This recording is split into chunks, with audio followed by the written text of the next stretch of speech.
আসসালামু আলাইকুম। আজ আমরা জানব হজরত রূপচাঁদ শাহ কাদরী রহমতুল্লাহ আলাইহের সম্পর্কে। কিবলা আজম হজরত গাউসুল আজম রূপচাঁদ শাহ কাদরী হুজুরে পাক সাল্লাল্লাহু আলাইহি ওয়াসাল্লামের 41তম আওলাদে রাসূল। তিনি আমার পীর ও মুর্শিদ সৈয়দ সিরাজুল ইসলাম আল কাদরীর দাদা পীর ছিলেন। নারায়ণগঞ্জের দামগড়ে এই মশহুর অলির রওজা শরীফ।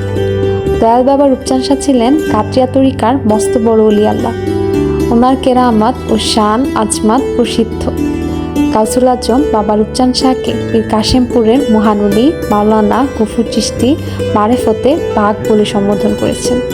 বাবা রূপচাঁদ শাহ একাধিকবার বাবা সিরাজ শাহর আস্তানায় এসেছেন। তিনি বিভিন্ন চিল্লা সাধনা শেষে একদা বাবা সিরাজ শাহর আস্তানা সম্পর্কে বলেন, কাদরিয়া ভান্ডারকে বড় পীর আব্দুল কাদের জিলানী কবুল করিয়া দ্বিতীয় বাগদাদ হিসেবে অনুমোদন দিয়াছেন। সুবহানাল্লাহ।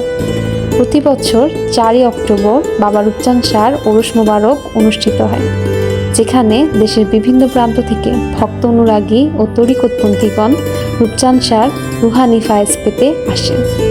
গাউসুল আজম গাউস পাক রূপচাঁদ শাহ বাবা জিন্দাবাদ।